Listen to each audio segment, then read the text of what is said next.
रात की चुप्पी और ठंडी हवा में खड़े होकर जब आप ऊपर आसमान की तरफ देखते हैं, हजारों तारे चारों ओर फैले हुए हैं। कुछ चमकते हुए, कुछ बस दूर दूर हल्के से झिलमिला रहे हैं।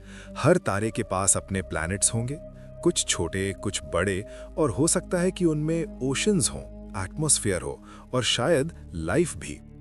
इतना सब कुछ है, पर फिर भी हर तरफ है बस साइलेंस। यूनिवर्स इतना विशाल है, हमारी मिल्की वे गैलेक्सी में ही बिलियंस ऑफ स्टार्स हैं, और हर स्टार के चारों ओर घूमते हुए प्लैनेट्स की संख्या भी बिलियंस में हो सकती है। लेकिन जब हम स्पेस में सुनने की कोशिश करते हैं, तो वहां कोई आवाज नहीं, कोई सिग्नल नहीं, कोई संपर्क नहीं। ये खामोशी कभी-कभी डरावनी लगती है, लेकिन साथ ही उत्सुकता भी जगाती है। क्यों? क्योंकि इतने सारे स्टार्स, इतने सारे प्लैनेट्स और इतनी संभावनाएं होने के बावजूद हम अब तक किसी इंटेलिजेंट सिविलाइजेशन को क्यों नहीं देख पाए? सोचिए, कहीं कोई और सिविलाइजेशन हमारी जैसी एडवांस्ड हो सकती है। वे हमें देख रहे होंगे या हम उनकी नजरों से छूट गए हैं। शायद वो हमारी तरह खुद को यूनिवर्स में खोज रहे होंगे, या शायद वे इतने दूर हैं कि हमारी सारी खोजें उनके लिए बिल्कुल व्यर्थ हैं। और इसी चुप्पी और इस सवाल के साथ हम धीरे धीरे उस रहस्य की तरफ बढ़ते हैं जिसे हम जानते हैं फर्मी पैराडॉक्स के नाम से। आज हम इस खामोश यूनिवर्स की यात्रा पर निकलेंगे, जहां हर तारा हमें सोचने पर मजबूर करेगा, हर साइलेंस हमें अपने छोटे होने का एहसास दिलाएगी, और हर सवाल हमें उस विशाल अज्ञात यूनिवर्स में खो जाने देगा। तो आइए, कॉमेट व्यू के इस सफर में हम मिलकर पूछते हैं, अगर यूनिवर्स इतना बड़ा है तो फिर बाकी सब कहां है? यूनिवर्स कितना विशाल है और फिर भी कोई आवाज नहीं। अब सवाल उठता है, ये खामोशी क्यों? और इसी सवाल को लेकर जन्मा था फर्मी पैराडॉक्स। आपने एनरिको फर्मी का नाम सुना होगा। वो एक फिजिसिस्ट थे जिनकी क्यूरियोसिटी भी हमारी तरह थी। एक दिन वो अपने दोस्तों के साथ लंच के दौरान कैजुअली पूछ बैठे, So, where is everybody? बस यही सिंपल सवाल आज भी दुनिया के सबसे बड़े मिस्ट्रीज में से एक है। फर्मी ने यह सवाल इसलिए उठाया क्योंकि लॉजिक और प्रोबेबिलिटी के हिसाब से यूनिवर्स में इंटेलिजेंट लाइफ होना ऑलमोस्ट इनएविटेबल लगता है। Billions of stars, billions of planets, तो फिर क्यों कोई सिविलाइजेशन हमें दिखाई नहीं देती? इस सवाल को हम पैराडॉक्स कहते हैं।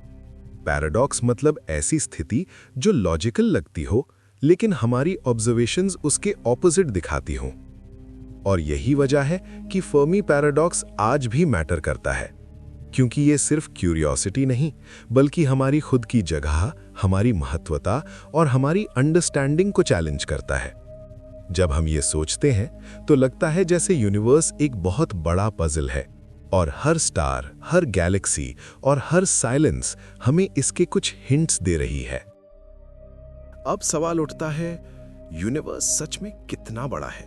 और क्या इतनी विशालता में लाइफ हमारे जैसा ही होना असंभव है? हमारी अपनी मिल्की वे गैलेक्सी को लें। ये गैलेक्सी ही कितनी विशाल है। बिलियंस ऑफ स्टार्स इसके अंदर हैं, और हर स्टार के चारों तरफ घूमते हुए प्लैनेट्स की संख्या भी बिलियंस में हो सकती है। कुछ प्लैनेट्स छोटे, कुछ बड़े, और कुछ बिल्कुल अर्थ जैसे, जहां कंडीशंस लाइफ के लिए अनुकूल हो सकती हैं। लेकिन मिल्की वे सिर्फ एक गैलेक्सी है।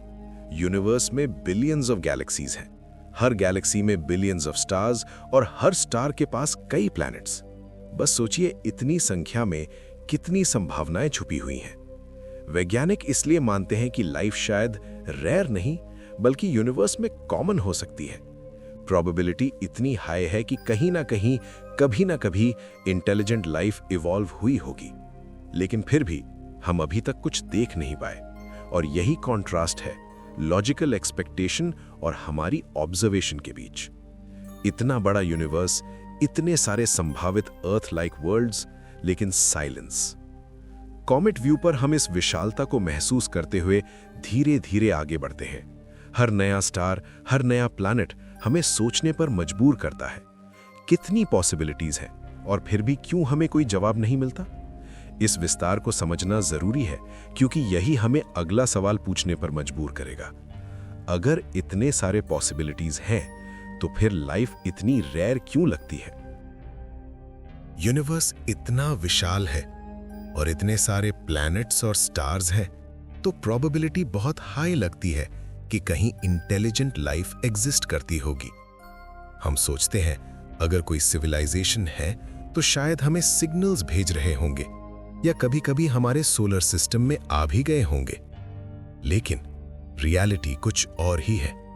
हमने अब तक कोई कंफर्म्ड कांटेक्ट नहीं पाया, कोई रेडियो सिग्नल नहीं मिला जो क्लियर इंटेलिजेंस दिखाए, कोई स्पेसक्राफ्ट नहीं आया जो हमें संकेत दे, बस साइलेंस। ये कॉन्ट्रास्ट बहुत अनसेटलिंग है। लॉजिक कहता है they should be there, observation कहता है they are not here, at least अभी तक नहीं। ये खामोशी कभी-कभी बहुत भारी लग सकती है, जैसे यूनिवर्स ने हमें बुलाया है लेकिन जवाब नहीं दिया। और यही फर्मी पैराडॉक्स की हार्ट बीट है। इतनी हाई प्रोबेबिलिटी और फिर भी साइलेंस।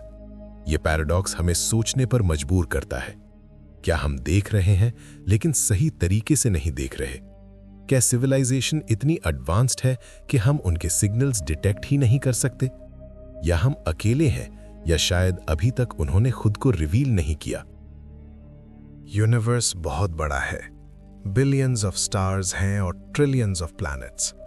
प्रोबेबिलिटी इतनी हाई है कि लाइफ किसी ना किसी जगह इवॉल्व हुई होगी, लेकिन फिर भी साइलेंस।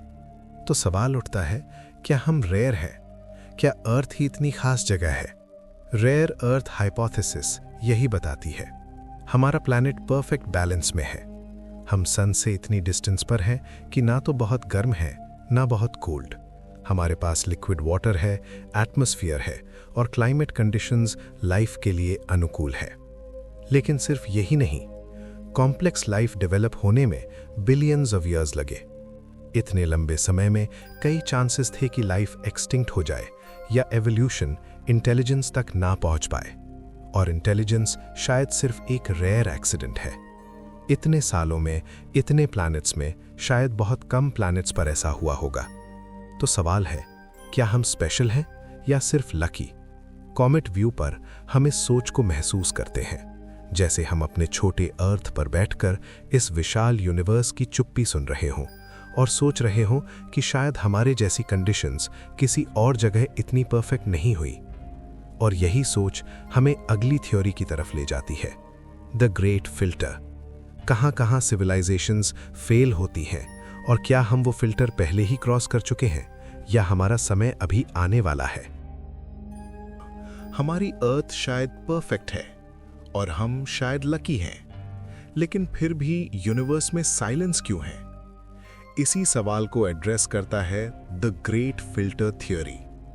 ग्रेट फिल्टर का मतलब है किसी भी सिविलाइजेशन के लिए एक ऐसा इनविजिबल बैरियर जिसे क्रॉस करना बेहद मुश्किल होता है।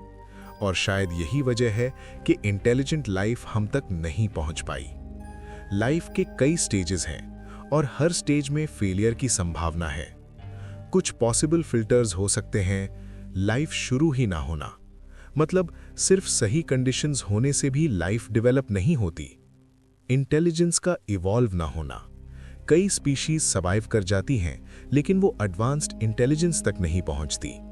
टेक्नोलॉजी का खुद को डिस्ट्रॉय करना, जैसे न्यूक्लियर वॉर, एआई या क्लाइमेट कोलैप्स। सोचिए, क्या हम पहले ही फिल्टर क्रॉस कर चुके हैं या हमारा सबसे बड़ा चैलेंज अभी आने वाला है?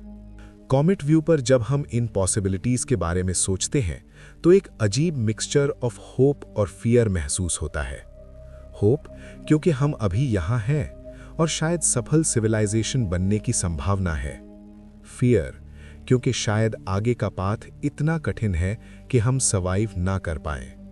और यही ग्रेट फिल्टर हमें रिमाइंड करता है, यूनिवर्स सिर्फ वास्ट नहीं है बल्कि इसमें सर्वाइवल भी रेयर और फ्रेजाइल है। अगला सवाल यही आता है, क्या सिविलाइजेशन खुद अपनी डिस्ट्रक्शन की वजह बनती है या हम खुद ही साइलेंस की वजह बन सकते हैं? ग्रेट फिल्टर थ्योरी हमें याद दिलाती है कि किसी भी सिविलाइजेशन के लिए सर्वाइवल आसान नहीं है और कभी-कभी सबसे बड़ा खतरा खुद सिविलाइजेशन से आता है। एडवांस टेक्नोलॉजी और विजडम हमेशा साथ नहीं चलते। किसी सिविलाइजेशन के पास जितनी पावर होती है उतनी ही रिस्पॉन्सिबिलिटी भी होती है, लेकिन कई बार इंटेलिजेंस खुद को ही खतरे में डाल देती है। सोचिए, न्यूक्लियर वॉर, आर्टिफिशियल इंटेलिजेंस या क्लाइमेट कोलैप्स। इतनी पॉसिबिलिटीज हैं कि कोई सिविलाइजेशन अपने टेक्नोलॉजी की वजह से ही खत्म हो जाए, और अगर ऐसा हुआ तो वो सिविलाइजेशन कभी स्टार्स तक रीच नहीं कर पाएगी। हमारी खामोशी का एक हिस्सा शायद यही है कि किसी सिविलाइजेशन ने खुद को डिस्ट्रॉय कर दिया और हम उनकी आवाज सुन नहीं पाए। कॉमेट व्यू पर जब हम इस थॉट के बारे में सोचते हैं तो ये एक अजीब मिरर जैसा लगता है। हम ह्यूमैनिटी के सामने खड़े हैं और यूनिवर्स हमें सॉफ्टली ये दिखा रहा है कि पावर के साथ अवेयरनेस और विजडम होना कितना जरूरी है। ये थ्योरी हमें सोचने पर मजबूर करती है। क्या हम अपने सिविलाइजेशन को स्टार्स तक पहुंचने से पहले खुद ही खत्म कर देंगे, या हम सीखेंगे और साइलेंस को तोड़ेंगे? और यही सवाल हमें आगे बढ़ाता है। क्या सिविलाइजेशन सच में मौजूद है लेकिन डिलिबरेटली चुप है, या हम सिग्नल्स डिटेक्ट करने का तरीका ही गलत इस्तेमाल कर रहे हैं? साइलेंस का मतलब सिर्फ खालीपन नहीं हो सकता। एक और पॉसिबिलिटी है, शायद एलियंस हैं लेकिन डेलिबरेटली चुप हैं। इसे द जू हाइपोथेसिस कहते हैं। सोचिए, कोई एडवांस्ड सिविलाइजेशन हमें ऑब्जर्व कर रही है लेकिन इंटरफेयर नहीं कर रही, जैसे हम कोई डेवलपिंग स्पीशीज हों। शायद वो हमारे ग्रोथ को क्वाइटली वॉच कर रहे हैं, हमारे एक्शंस और चॉइसेस को बिना डिस्टर्ब किए। नॉन इंटरफेरेंस का ये आइडिया डराने वाला नहीं बल्कि फैसिनेटिंग है। कभी कभी सोचो, यूनिवर्स के इतने विशाल हिस्सों में कोई हमें देख रहा है लेकिन सिर्फ सीखने और ऑब्जर्व करने के लिए। ह्यूमंस अभी डेवलपिंग है और शायद हम अभी फुली रेडी नहीं है। कॉमेट व्यू पर जब हम इस हाइपोथेसिस के बारे में सोचते हैं तो ये एक जेंटल रिमाइंडर की तरह लगता है। यूनिवर्स में साइलेंस का मतलब हमेशा डर या एब्सेंस नहीं होता। कभी कभी साइलेंस खुद एक काइंड ऑफ कम्युनिकेशन है, एक सटल इनविजिबल प्रेजेंस का। और ये सोच हमें अगले स्टेप की तरफ ले जाती है। क्या हम सही तरीके से देख रहे हैं? क्या हम कम्युनिकेशन के टूल्स और सिग्नल्स का सही यूज कर रहे हैं? अगला सवाल यही है, we are looking the wrong way. शायद एलियंस मौजूद हैं लेकिन वे डेलिबरेटली चुप हैं। लेकिन एक और पॉसिबिलिटी है, हम सिर्फ गलत तरीके से देख रहे हैं। हमने हमेशा सोचा कि इंटेलिजेंट लाइफ रेडियो सिग्नल्स या कोई डिटेक्टेबल कम्युनिकेशन भेजेगी, लेकिन सोचिए, उनके लिए हमारी टेक्नोलॉजी प्रिमिटिव हो सकती है। शायद उनका कम्युनिकेशन हमारे समझ से बाहर है, या उनका बायोलॉजी और टेक्नोलॉजी बिल्कुल अलग है। यूनिवर्स इतना वास्ट है कि लाइफ कई फॉर्म्स में एग्जिस्ट कर सकती है। शायद कोई civilisation energy pulses, quantum signals या ऐसे मेथड्स यूज करती है जिन्हें हम डिटेक्ट नहीं कर सकते। शायद उनके लिए हमारे रेडियो वेव्स इतनी सिंपल और स्लो हैं कि हम उनके कॉम्प्लेक्स सिग्नल्स को समझ ही नहीं पाए। कॉमेट व्यू पर जब हम इस थॉट को एक्सप्लोर करते हैं तो लगता है कि साइलेंस सिर्फ एब्सेंस ऑफ लाइफ नहीं है, ये हमारी लिमिटेशंस का रिफ्लेक्शन है। हम यूनिवर्स को अपनी आंखों और टेक्नोलॉजी से देख रहे हैं, लेकिन शायद हमें सोचने की जरूरत है कि लाइफ और कम्युनिकेशन इतने सिंपल नहीं हो सकते। शायद हम यूनिवर्स को गलत तरीके से देख रहे हैं, लेकिन साइलेंस की सबसे बड़ी वजह हो सकती है टाइम। सोचिए, सिविलाइजेशंस राइज और फॉल करती हैं। कभी वे हमारे पहले एग्जिस्ट करती थीं, कभी बाद में।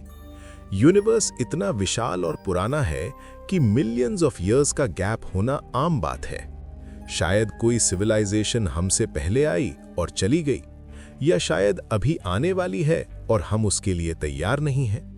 हमारे लिए समय लीनियर है, लेकिन यूनिवर्स में समय की स्केल इतनी बड़ी है कि हम बस एक ब्लिंक में देख रहे हैं। एक सिविलाइजेशन जो बिलियंस ऑफ इयर्स पहले थी, हम उसे कभी देख ही नहीं पाए, या फिर जो अभी इवॉल्व हो रही है वो अभी तक हमारे पास सिग्नल भेजने योग्य नहीं है। कॉमेट व्यू पर जब हम इस आइडिया को सोचते हैं तो एक अजीब मिक्सचर ऑफ ऑ और पेशेंस महसूस होता है। यूनिवर्स इतना विशाल और पुराना है कि हमारी करंट ऑब्जर्वेशन सिर्फ एक स्मॉल स्नैपशॉट है।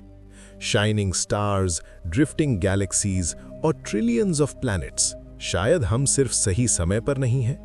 और यही सोच हमें ले जाती है एक और फैसिनेटिंग पॉसिबिलिटी की तरफ, parallel universes and other realities. शायद लाइफ हमारे यूनिवर्स में नहीं, लेकिन किसी और रियलिटी में एग्जिस्ट कर रही है। टाइम एक ऐसा बैरियर है जो हमें साइलेंस का जवाब नहीं दे पाता। लेकिन सोचिए, क्या यही पूरी कहानी है? क्या सिर्फ हमारा यूनिवर्स ही सब कुछ है? कुछ साइंटिस्ट्स और थियोरिस्ट्स मानते हैं कि शायद मल्टीपल यूनिवर्सेस एग्जिस्ट करते हैं, जिन्हें हम पैरेलल यूनिवर्सेस कहते हैं। हर यूनिवर्स में अलग लॉज ऑफ फिजिक्स नहीं, बल्कि अलग पॉसिबिलिटीज हो सकती हैं। शायद किसी यूनिवर्स में लाइफ बिल्कुल हमारे जैसी इवॉल्व हुई है। शायद उसी अर्थ की एक और वर्जन में डायनासोर्स आज भी एग्जिस्ट कर रहे हैं। शायद वही सिविलाइजेशन जो हमारे यूनिवर्स में साइलेंट है, वो पैरेलल यूनिवर्स में एक्टिव, थ्राइविंग और एक्सप्लोरिंग है। ये कॉन्सेप्ट हमारे सोचने की कैपेसिटी को एक्सपैंड करता है। यूनिवर्स सिर्फ हमारी आंखों और अंडरस्टैंडिंग तक सीमित नहीं है। शायद फर्मी पैराडॉक्स केवल हमारी रियलिटी में अप्लाई होता है, लेकिन मल्टी रियलिटी में उसका आंसर कहीं और छुपा हो। कॉमेट व्यू पर जब हम इस थॉट को एक्सप्लोर करते हैं, तो महसूस होता है कि साइलेंस सिर्फ हमारी यूनिवर्स में नहीं, बल्कि शायद हम सिर्फ उस स्लाइस को देख रहे हैं जहां अभी तक लाइफ हमें डिटेक्टेबल नहीं हुई। और यही हमें ले आता है अगले सवाल पर, what if we are truly alone? क्या हम सच में अकेले हैं, या फिर साइलेंस सिर्फ एक इल्यूजन है? अब एक और सवाल धीरे धीरे सामने आता है। अगर ये सब थियरीज गलत हों तो? अगर सच में हम बिल्कुल अकेले हों? सोचिए, पूरे यूनिवर्स में बिलियंस ऑफ गैलेक्सीज के बीच बिलियंस ऑफ स्टार्स और अनकाउंटेबल प्लैनेट्स के बावजूद अगर सिर्फ अर्थ ही वो जगह हो जहां कॉन्शियस लाइफ एग्जिस्ट करती हो। ये थॉट डरावना भी है और स्ट्रेंजली ब्यूटीफुल भी। अगर हम अकेले हैं तो इसका मतलब है कि कॉन्शियसनेस बहुत रेयर है। सोचने की एबिलिटी, सवाल पूछने की क्षमता और यूनिवर्स को समझने की कोशिश, ये सब शायद सिर्फ हमारे हिस्से में आया हो। तो फिर रिस्पॉन्सिबिलिटी भी हमारी ही बनती है, लाइफ को प्रिजर्व करने की, अर्थ को बचाने की और फ्यूचर जनरेशंस तक अवेयरनेस पहुंचाने की। कॉमेट व्यू पर जब हम इस आइडिया को महसूस करते हैं, तो लगता है जैसे यूनिवर्स ने हमें एक साइलेंट ड्यूटी सौंपी हो। अगर हम ही अकेले हैं तो लाइफ की ये चिंगारी बहुत प्रेशियस है, और शायद यही साइलेंस का एक मतलब हो सकता है। यूनिवर्स हमें कह रहा हो, तुम जो हो वही काफी है। लेकिन फिर एक आखिरी सवाल रह जाता है, अगर हम अकेले नहीं हैं तो? अगर कहीं कोई और भी है जो हमारी ही तरह आसमान की तरफ देख रहा है? अगर हम सच में अकेले नहीं हैं, तो ये खामोशी एकदम अलग मीनिंग ले लेती है। सोचिए, यूनिवर्स में कहीं कोई और भी है जो हमारी ही तरह रात के आसमान को देखता होगा, अपने छोटे से प्लैनेट पर खड़ा होकर उसी सवाल के साथ, क्या हम अकेले हैं? फर्स्ट कांटेक्ट का विचार ही ह्यूमैनिटी को बदल सकता है। हमारी सीमाएं, हमारी पहचान और हमारा प्लेस इन द यूनिवर्स, सब कुछ एक ही पल में रीडिफाइन हो जाएगा। डर होना नेचुरल है, अननोन से डर हमेशा रहा है, लेकिन क्यूरियोसिटी भी उतनी ही स्ट्रांग है। क्योंकि अगर कोई और सिविलाइजेशन एग्जिस्ट करती है, तो वो हमें यह एहसास दिलाएगी कि हम इस वास्ट यूनिवर्स का एक हिस्सा है, अकेले मालिक नहीं। शायद ये साइलेंस खुद एक मैसेज है, शायद ये हमें प्रिपेयर कर रही है, सोचने के लिए, मैच्योर होने के लिए और खुद को समझने के लिए। कॉमेट व्यू पर जब हम इस पॉसिबिलिटी को महसूस करते हैं, तो लगता है जैसे यूनिवर्स ने अभी कुछ छुपा रखा है, लेकिन हमेशा के लिए नहीं। और यहीं से हम आखिरी सोच की तरफ बढ़ते हैं, एक ऐसी सोच जहां जवाब नहीं है, सिर्फ एहसास है। यूनिवर्स में लाइफ होने की पॉसिबिलिटीज, साइलेंस और शायद एलियंस, सब कुछ इतना विशाल और अजीब है कि किसी भी कंक्लूजन पर पहुंच पाना मुश्किल है। लेकिन शायद यही फर्मी पैराडॉक्स की खूबसूरती है। यूनिवर्स हमें हमेशा सवाल पूछने पर मजबूर करता है। कभी साइलेंस डराती है, कभी क्यूरियोसिटी जगाती है, और शायद साइलेंस खुद एक जवाब है, एक सटल जेंटल जवाब जो कहता है यूनिवर्स इतना वास्ट है कि हम अभी पूरा समझ ही नहीं पाए। लाइफ रेयर हो सकती है या कॉमन हो सकती है, लेकिन हर सिविलाइजेशन का समय और प्लेस अलग है। शायद देखना, महसूस करना और सोचते रहना ही हमारे लिए सबसे बड़ा जवाब है। कॉमेट व्यू पर जब हम इस खामोशी को सुनते हैं तो लगता है कि यूनिवर्स हमें सॉफ्टली कह रही है, देखो, सोचो और महसूस करो। हमेशा आंसर्स की तलाश में मत लगो, कभी कभी साइलेंस ही सबसे बड़ा टीचर है। और यही रिफ्लेक्शन हमें छोड़ती है एक सवाल, एक एहसास और एक जेंटल क्यूरियोसिटी जो स्टार्स के बीच हमारे अंदर धीरे धीरे फैलती रहती है। अब हम धीरे धीरे बाहर की चुप्पी में मर्ज हो जाते हैं, जैसे स्टार्स की रोशनी हमारे सोच में सॉफ्टली फेड हो रही हो। जैसे ही हम इस सफर के अंत की तरफ बढ़ते हैं, सोचिए, स्टार्स अभी भी चमक रहे हैं, गैलेक्सीज धीरे धीरे स्पिन कर रही हैं और यूनिवर्स की खामोशी अपने रिदम में चल रही है। हमने आज फर्मी पैराडॉक्स के बारे में सोचा, साइलेंस को महसूस किया और उस इन्फिनिट स्पेस में अपने छोटे होने का एहसास लिया। क्वेश्चंस रह गए हैं और शायद यही सबसे खूबसूरत बात है। क्यूरियोसिटी ही इंसान को आगे बढ़ाती है। हम हमेशा पूछते रहेंगे, सोचते रहेंगे और एक्सप्लोर करते रहेंगे। कॉमेट व्यू के साथ जुड़ने के लिए शुक्रिया।